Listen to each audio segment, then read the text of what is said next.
A pesca do pirarucu, o grande peixe do Amazonas, que pesa 70 até 120 quilos. A nossa equipe acompanhou o trabalho de pescadores no meio da floresta, a mais de 600 quilômetros de Manaus. A pesca sustentável como alternativa econômica para a região. Os rios da Amazônia, que encantam e desafiam o homem.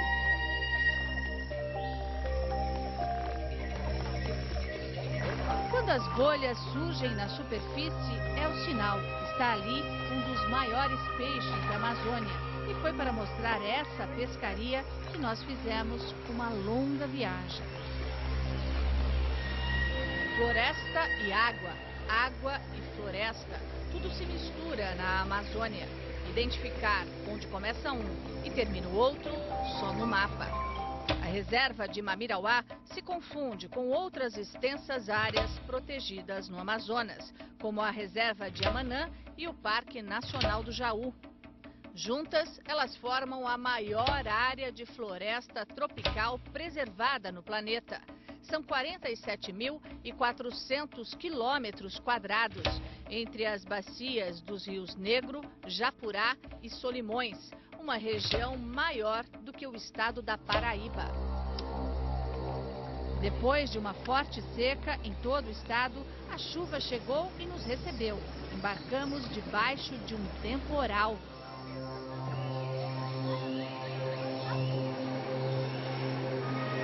Vamos de hidroavião. Até o destino serão quase 3 horas. De barco, levaríamos dias. Partindo de Manaus, são quase 700 quilômetros floresta adentro. Épocas de seca como nós tivemos, fica difícil chegar de barco. Muito mais, porque os rios ficam com caminhos mais longos. Quando ele está cheio, os barcos conseguem muitos atalhos. Quando ele está mais seco, as voltas são muito maiores. E aí de avião tem que enfrentar esse solavanco.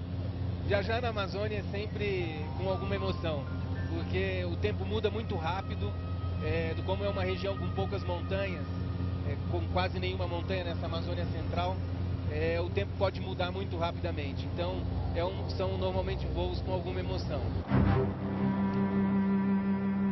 A gente está agora no voo por instrumento e está indo em cima do ponto que, através das coordenadas que está no GPS. E a visibilidade zero? Visibilidade zero, só confiando nos instrumentos. A natureza colabora. Em meio às nuvens, a mata se revela. A chuva parou e as águas calmas do Lago Amanã garantiram um pouso seguro. No desembarque, navegamos até o que eles chamam de flutuante, uma espécie de deck, um local de trabalho. Ali já encontramos o resultado da pesca do dia. Dezenas de pirarucus. De cara feia, meio pré-histórico, de cor avermelhada. Daí o nome pirarucu. Pira de peixe, urucum de vermelho, em tupi-guarani. O que espanta mesmo é o tamanho. Chegam a ter mais de 2 metros, pesam entre 100 e 120 quilos.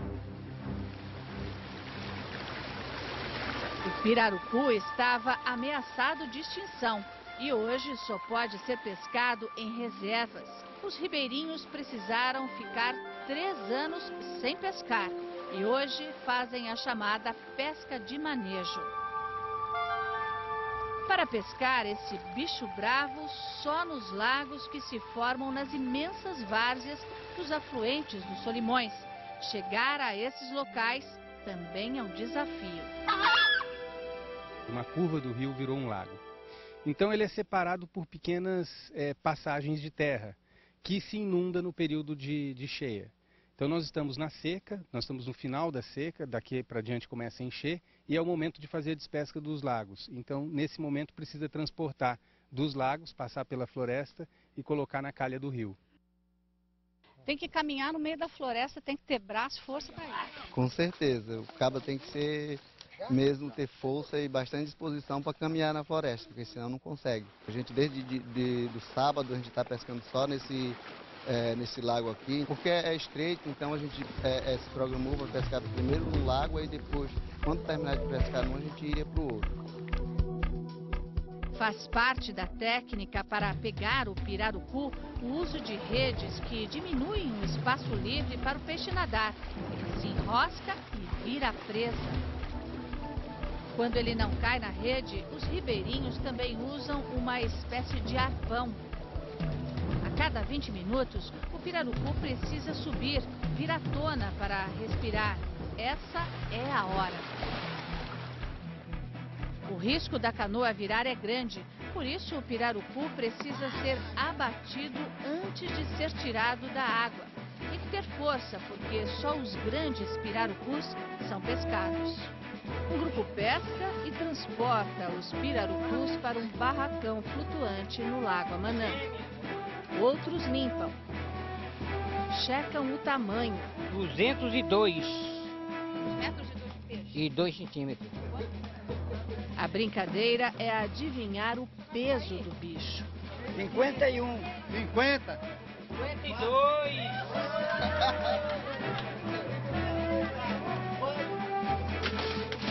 Tudo conferido. Cada peixe recebe um lacre do IBAMA com um número de série. Garantia que a pesca foi permitida, com restrições.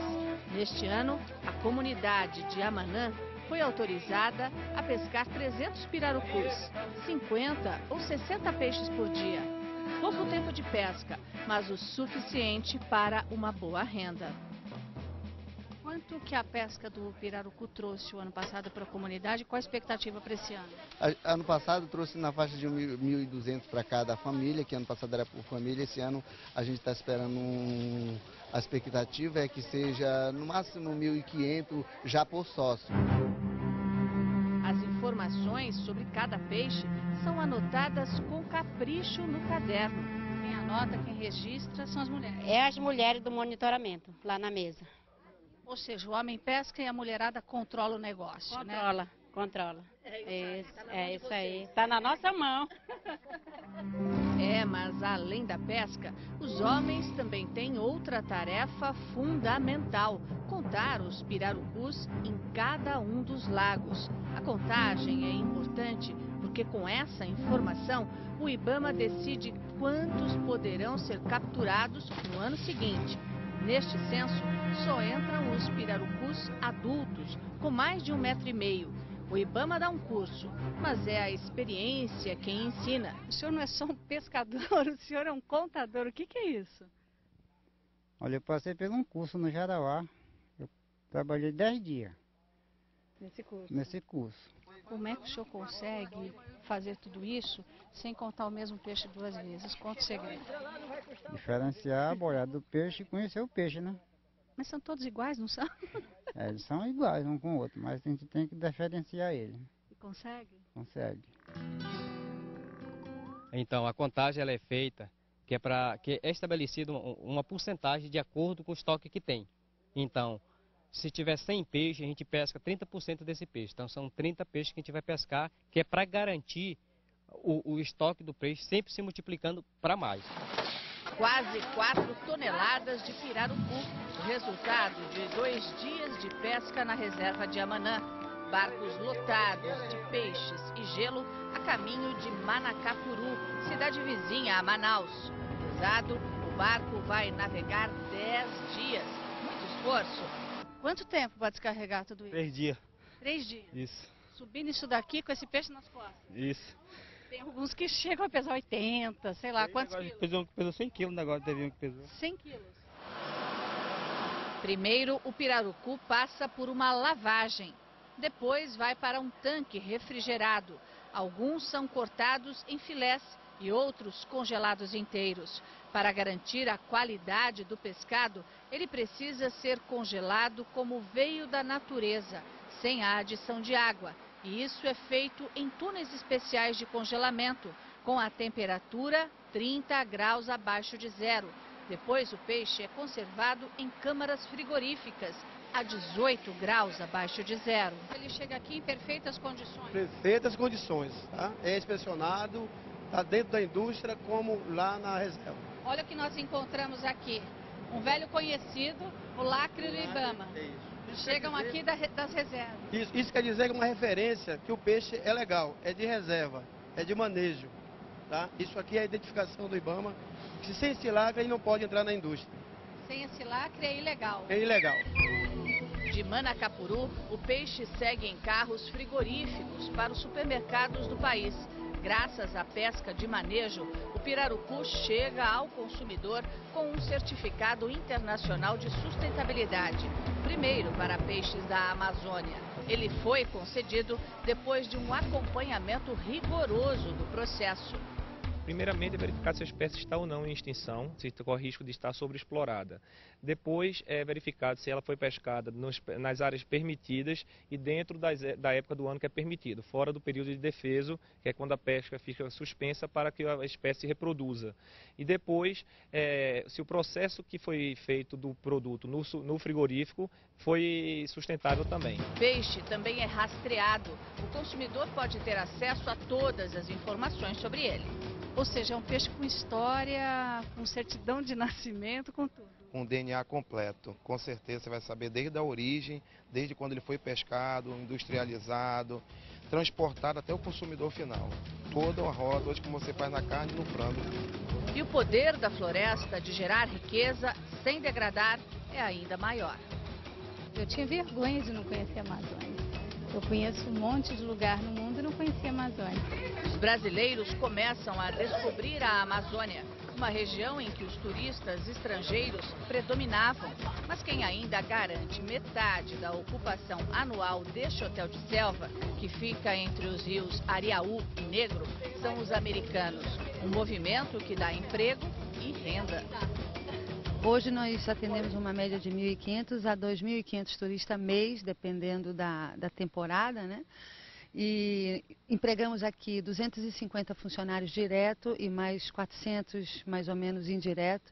Todo esse povo aqui da região, onde você olhar aqui, todas as vilas, elas trabalham para o hotel, ou trabalham plantando, pescando para o hotel, ou trabalham no hotel, né? No próximo bloco, como as comunidades ribeirinhas de pescadores colaboram com os projetos de preservação. A região do Amazonas pesca 230 mil toneladas de peixe por ano. É pouco considerando a imensidão e a fartura dos rios. Não há cálculos precisos, mas a avaliação é que é possível pescar mais 100 mil toneladas ano, preservando os estoques de peixes e respeitando os períodos de defeso. Se vocês pegarem alguém aqui que não é da comunidade pescando fora das datas previstas, você põe para correr. A gente põe para correr. Para nadar, né? Exatamente, para nadar. Aqui, preservar deixou de ser uma ideia, um projeto. É rotina e a palavra repetida muitas vezes.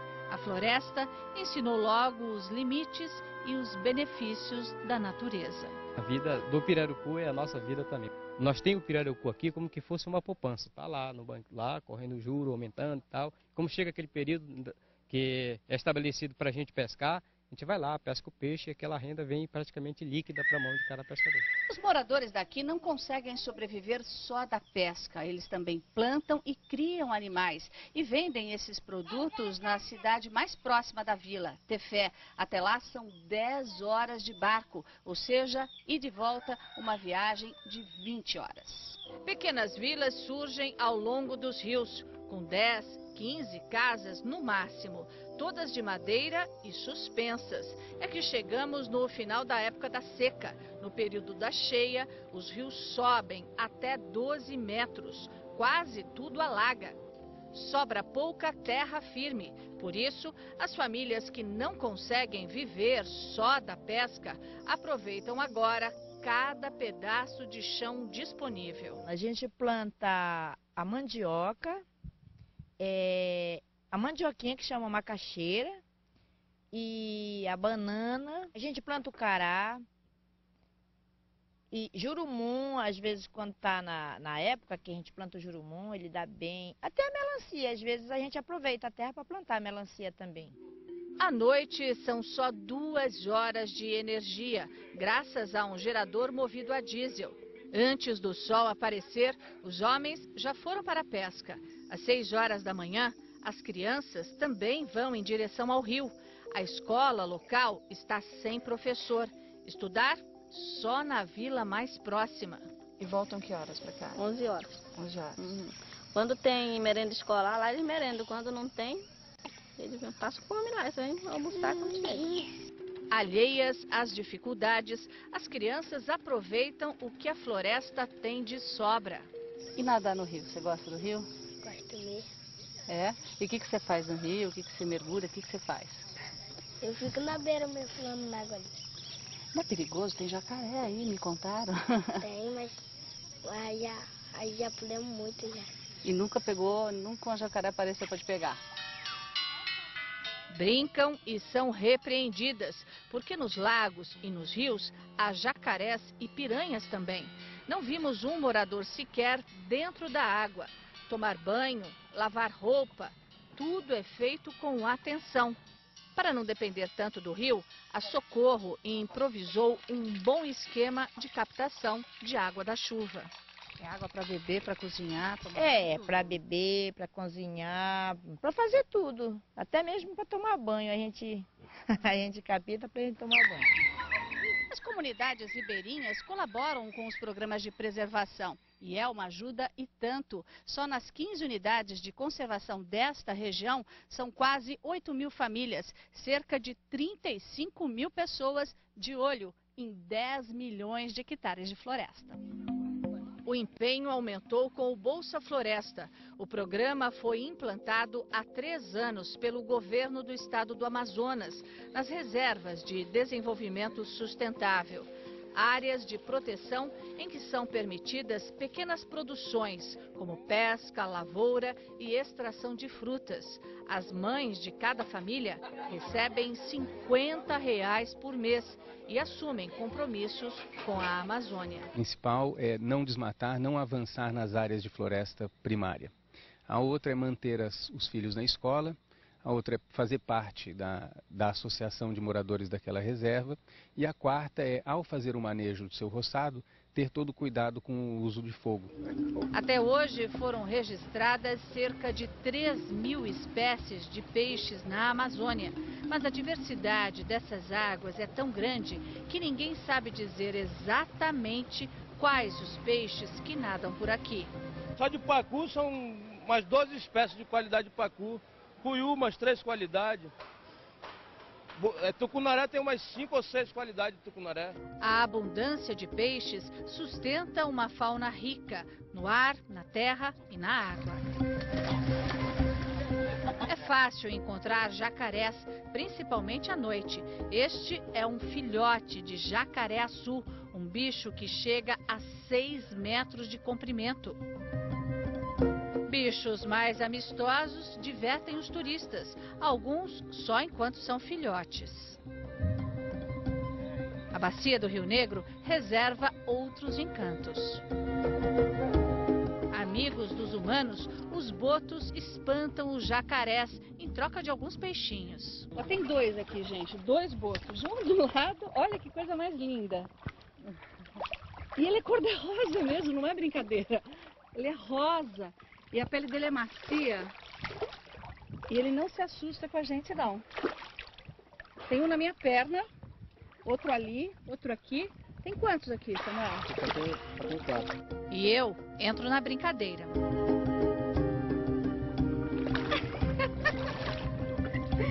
É lindo isso, é uma experiência indescritível. Só vindo aqui no Amazonas para aproveitar tudo isso.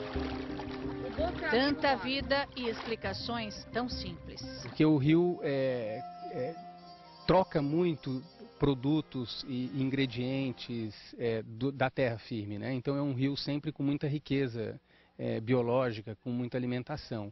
Essa é uma das razões. E é um rio também jovem do ponto de vista geológico, né? Então ele ainda carrega muitos sedimentos, é um rio que está em processo de sedimentação ainda muito forte. E isso traz muito nutrientes para os peixes. Mas poucos amazonenses lembram de uma seca tão severa como a deste ano. Essa seca que ultrapassou qualquer expectativa, secou além do permitido, além do que se imaginava, e não voltou a encher. Agora que está começando a voltar a encher. Isso é um absurdo. Isso é consequência mesmo do que nós estamos fazendo com o planeta. Esta imagem mostra a dimensão da seca no Amazonas neste ano. Nós estamos em Iranduba, município vizinho de Manaus. Normalmente, a água do rio chega até aqui e agora está tudo seco. O Rio Negro, vejam só, ficou lá embaixo. O tamanho esconde a fragilidade deste simpático bebezão. Em risco de extinção, o peixe-boi sofreu com a falta de chuvas e, ao contrário do pirarucu, ele é alvo da caça predatória. A matança de peixe-boi esse ano foi muito grande e preocupante, porque nós tivemos uma seca em 2005 e uma agora em 2010. E eu acredito, pela minha experiência, e já conversei com colegas, eles concordam, que se houver mais uma no intervalo de 5 anos ou menos, essa espécie vai entrar numa situação de criticamente ameaçada. Isso é muito preocupante. Nestes tanques estão 47 espécimes, preservados e estudados, assim como outros animais da região, pelo Instituto Nacional de Pesquisas da Amazônia. A genética é um dos itens para se fazer um estudo científico. E um manejo bem adequado, ele é melhor quando ele é baseado no conhecimento científico. São as diferenças e as variedades amazônicas que animam os cientistas. Estudando o DNA desses peixes, até exóticos, alguns com traços pré-históricos, como o pirarucu, os pesquisadores acreditam que a floresta e sua fauna têm força e vão resistir às mudanças climáticas. Essas variações ambientais extremas, elas na realidade refletem ou causam para os organismos um conjunto de desafios extremamente importantes. Os organismos precisam se adaptar a essas mudanças para não desaparecer. Este pretinho é um exemplo, o bodó, muito popular no Amazonas. Este peixe desenvolveu a capacidade de respirar dentro e fora d'água. Ele vive lá no fundo, encostadinho no fundo assim, ó. Aí ele sobe para a superfície, vira assim, ó, põe a boca para cima, engole o ar, ele engole o ar misturado com água e volta para o fundo. E bombeiam aquilo pelo trato digestivo. E a troca gasosa, em vez de se dar num pulmão ou então nas brânquias, se dá no estômago e intestino desses animais. Quer dizer, então é um modelo completamente diferente daquilo que convencionalmente a gente tem, entendeu? Nos outros organismos. Tem tudo para dar certo, afirmam os cientistas. É só o homem não atrapalhar demais.